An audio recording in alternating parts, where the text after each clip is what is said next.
Okay guys, we are over here at the cabin garden this morning looking at what we've planted. We're trying to decide if one variety of something does better than another variety. We planted two varieties of okra over here this week. We planted the jambalaya from Hoss Tool. It took 7 packs to plant 100 feet a row. Then we moved over and we planted the Star of David that we saved here from our own garden. And I wanted to see if one germinated faster than the other one did. It's been the exact same number of days.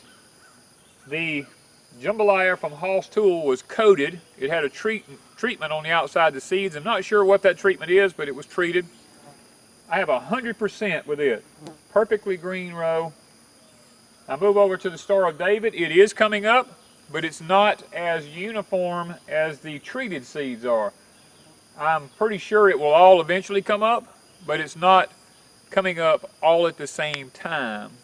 So I do recommend the Hoss Tool with the treated seeds because if you're looking for fast germination, then that is going to be the way to go. Even though our okra still comes up, it still does fine, it's not as fast as the treated seeds, whatever that treatment is on the outside of the seeds. I haven't asked Greg or Travis what that is, but evidently it does make a difference. Now we come down and we have some newly planted sweet potato draws here. They're the Puerto Rican Reds. They look like they're all doing good. This is the last ones we planted, and then we have some more here we planted a week ahead of them. They're starting to vine up and run a little bit. They're doing pretty good. And then down here we have some white sweet potatoes that we just kind of playing around with. These are some that I've saved for the last few years. They look like they're taking off pretty good. We got to get some of the grass out of them. And then there's a row in between that we have the Virginia Fancy Peanuts. I went ahead and plowed it because it had so much grass in it. Now I've got to get in with a hoe and kind of clean up around them a little bit, but there's a good stand of them in there. It's just that I got to get them cleaned up. It started raining and it got too hot and I wasn't able to actually complete that task. Okay, this is our sweet potato garden we planted over a month ago. Wanda and I got out here yesterday and weeded this thing out, hooked the plows up on the tractor and we plowed it. We've got a perfectly clean garden now. It looks really nice. We're hoping that we got a little bit of a rain this morning. We got about 1/8 of an inch, which was just enough to settle the dirt and not be dusty like it was when we weeded it out. So we're hoping now that we got a lot of the grass out of here, that these sweet potatoes will just take off, because we took a ton of grass out of here. The grass was eating up all of our fertilizer that we had put down. And we probably, I'm going to guess that we probably pulled up over a bucket load of grass in our tractor out of this garden here that we got thrown out to the sides. It's all in front of us here and out to the sides. I have a peach tree here that's about 8 or 9 years old. I know the white one behind me here is a white peach. I know that. I don't quite remember. I'll have to look back at my book as to which variety this tree was. I want to say it's something like a Florida King or a Florida Queen, but I'm not sure about that. But this tree has been loaded this year with peaches. We've already picked 1 bucket full off of them, and it still has lots of peaches on them. They hadn't got really big because of the heat this year. Hadn't had a lot of rain. But they have the best taste, and they are completely bug-free. That's one thing that we've noticed about them. They are completely bug-free. The bugs have not messed with them. It's been really good. We cut into them. They're a cling-free peach. Really easy to peel, really easy to eat. They got a great taste, and hadn't had any trouble with the tree. The deer almost ruined them one year. They leaned it over with their horns, but I was able to get the deer and to stop that from happening. But now I have another one here. This is a white peach. This one is starting to show some signs of where a borer got into it on the limb up here, so I'm going to have to end up spraying this tree to see if I can't get rid of that. And a lot of the limbs, the freeze this year killed some of the limbs on the tree, and I had to cut them all off. And it's starting to sprout back some new sprouts on the tree. I'm going to try to see if I can't train some of these sprouts to make the tree full again and get it cleaned up around some of the sprouts off of it and get the tree sprayed so that maybe we can get rid of these borers on it before they do too much damage to them. All right, I'm here at Wanda's candy corn cabin garden, looking at it. She has an array of different things in here. It's kind of amusing to look at the garden. She planted the candy corn here, and then we had such horrendous weather for corn this year. It was just a total flop. I went back and stuck a few squash seeds in between it there, the yellow squash, just to see if they would come up, and they have come up and they have gotten going. But the squash vine borers hit them so bad and so hard, I really figured we'd have lost them by now. But I went and everywhere I found a hole where the borers had went in it, I stuck my knife blade up in there and kind of punched it around a little bit, hoping to stick the worm and kill him. And believe it or not, the plants are still alive. That's what amazes me. Even though they were eaten off pretty bad at the base, and some of them just had a small amount holding on, they're still green and they're still alive. We have some other squash up here. This is some squash that we got from Hall's Tool. One of them's a white squash here. It's got one on it here going. The squash vine borers have been pretty bad on these too, but the thing about these is as they run along, they root. These flies are about to bite me up here, these little yellow flies. They root in the ground at every other node of leaves, and that's really good because that way the vine borers is kind of a little bit difficult for them to kill them.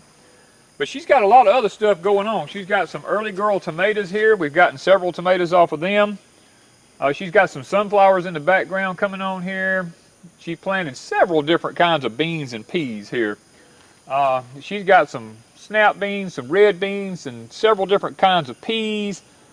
She's got two different types of basil here. She's got the green basil and she's got the purple basil. A lot going on here. There's a couple little watermelon vines over there. Got a couple little watermelons on them. Just an array of different things in this garden, and it's mostly shaded here. We're doing this as an experiment this year to see if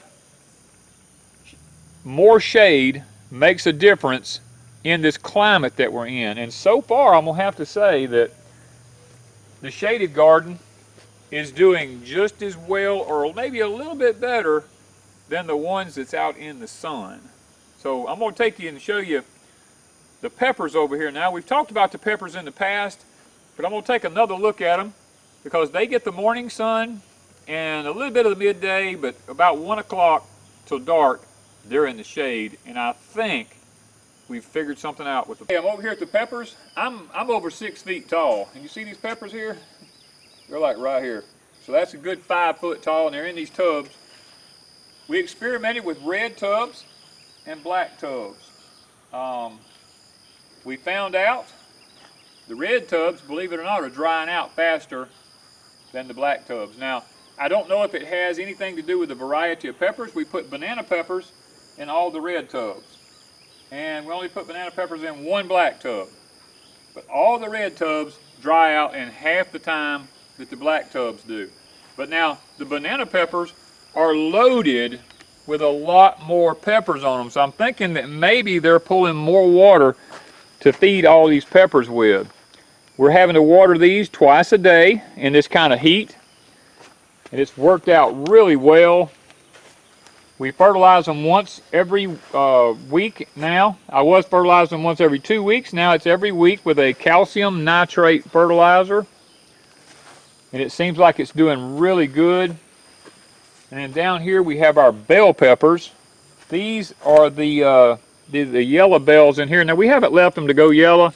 We've been picking them, but they're loaded pretty good. They look like they're doing real good. And then when we come on down here, we have the California Wonders here. They're doing real good in here. But then we have the Mucho Nachos. Now these are a jalapeno pepper that's not as hot as other peppers are if you get them before they actually start getting a little veins in them. They are really just a mild, nice tasting, warm pepper that's not too hot. Now some of these I pinched the tops out of and made them more bushy than I did the other ones. The tall ones, you know what guys, I'm gonna be honest with you. These are the ones I did not pinch the tops out of. I'm not seeing a lot of difference in them. I mean, there's some, maybe a few more peppers on the others, but not a lot. But then I have down here, which is called the Big Berthas. Now these are the peppers that are going to get to be really big. You see them in here. They're going to make a real big pepper. We're leaving them on here, but we are noticing that the Big Bertha is more susceptible to disease than the other peppers are, because these I'm having to constantly take leaves off of them like these because they start getting diseased. I go along and I take the leaves off, throw them on the ground. I mean, I've learned if I do that, it seems to help the plant last a little bit longer. So, guys, my sugar cane in the background. I have a plan here. This sugar cane will get to be about 6 to 8, sometimes 10 and 12 feet tall. And it's on the side that the sun comes up on. So I'm hoping that I can block off in the hottest part of the summer in July and August. I'm going to be able to block some of the morning sun off. And the only sun these peppers are going to get is going to be in the very middle of the day for about maybe 2 hours. It's an experiment, maybe 2-3 hours of sunshine during the day, just to see if it makes a difference in the severe heat of the sun. Okay guys, we're up here in the front garden by the house. This is the Clemson Spineless number 99 okra that you saw me do the video on with the high arch wheel hoe from Hall's Tool. Problem we're having with this variety of okra is it just keeps dying. I don't know what's causing it. I'm going to have to do some research and look at it. It has no roots on the end of it. And then it's just shriveling up and dying. It's not because it's been too wet. Now it's been 120 something degrees here, heat index, so it's not that. It just keeps dying. There's another one here that's dying. I don't know, whole sections in the middle out here has died. So I'm not sure if this variety of okra is going to be one here that does well or not. We're going to have to see what happens later into the summer as it continues to grow. Now we have the Egyptian walking onions here that's, we're probably going to have to move them this year because they've been here like 2 years now. And it's probably time to move them to another location. They're beside the lemongrass. I don't know if the lemongrass is playing a part in the onions not doing everything that they should do. So we're going to move them to a completely different location and see if we can get a little bit better results out of them. So we're going to move up to the other half of the garden up there because we've got some candy onions here we talked about in one of our other videos. We're going to just pull all them up. They're never going to do anything. We just left them there to eat for fresh if we want some green onions. So we're not really even going to be concerned about them. Okay guys, we're up at the other part of the garden now in the front here. We have our trellis system here. This is what we had our English peas on this year. We have a ground cover down from Grower Solutions, I believe is where we got it from. And since we took out the English peas, we didn't pull them up. We just kind of cut them off and left the roots in the ground because that's where the nitrogen's at. We did the no-till here for the peas. We planted red rippers here. Now these red rippers took over our whole field down yonder in the bottom. Now this is a southern field pea. Some people call it a clay pea. Really good to eat. Has a fantastic taste to it. We're going to put it up on trellises and just see if it takes this garden over, because it took that whole garden over down there. They grew like 30 feet. I mean, it was just unreal at what they did. So we're experimenting with them on trellises. And then here we have our rattlesnake beans. Now, these rattlesnake beans got hit by a virus early on, and it really has taken its toll on them. They've never really recovered from it. Not sure exactly what it is. They're blooming. They've got several blooms on them. They're still kicking and going. The rabbits got in here and eat them off one time and literally cleaned them up. But you can see there's a few beans on them here and there. Not enough to really make a meal off of yet. But we're looking, they've got some disease in them.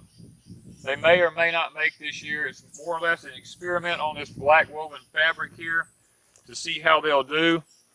And so far, I'll be honest with you, it's been a no for me. It doesn't seem like they're going to be the kind of bean that can be grown on the black fabric here. But we're going to come through here. There's some beans in here. I mean, we're probably going to go ahead and pick what's here. Might be enough to add with some fresh potatoes to make us some snap beans and potatoes. I think that would probably make a good meal today. Just have a few of them in here. And plus we have a orange pepper growing here. Now this is just something, I just picked this up at a store and put it out here. I just wanted to see how it does. That's a good sized pepper, but I planted it just as an experiment to see how it would work out. And it looks like it likes the plastic, so no complaints there. So guys, we're just experimenting this year because this is, they say, according to what I'm able to find out, this is the last good year for growing. I hope that's wrong. I really do hope it's wrong. But we've experimented this year, and next year, hopefully, this whole garden is going to be black plastic with irrigation up on beds, growing with a liquid fertilizer. We're going to try that next year if we can financially get there to purchase the stuff that we need. We're going to be trying to order the Hoss Tool fertilizing container that they have that you hook the water hose to, and it puts the fertilizer underneath the irrigation with it when it goes. We're going to try to get the liquid fertilizer and all to go with it so that we can see if that will help us with our production going into this wacky weather that we're having here in the deep south. So guys, I hope that everything we've done, and you're going to see a couple of tomatoes in the background, I won't forget them. Those are Creoles. I just stuck them back there because I had a few left over. A couple of them's got the wilt virus, but the rest of them seem to be doing fine. They're in partial shade underneath a tree limb there, just as an experiment. So I hope that some of the information that we give you guys at Deep South Homestead about the things we're experimenting with and trying will be beneficial to help you in figuring out how to plant in Zone 8 with this weird weather that we're having through the grand solar minimum. So thank you guys from Deep South.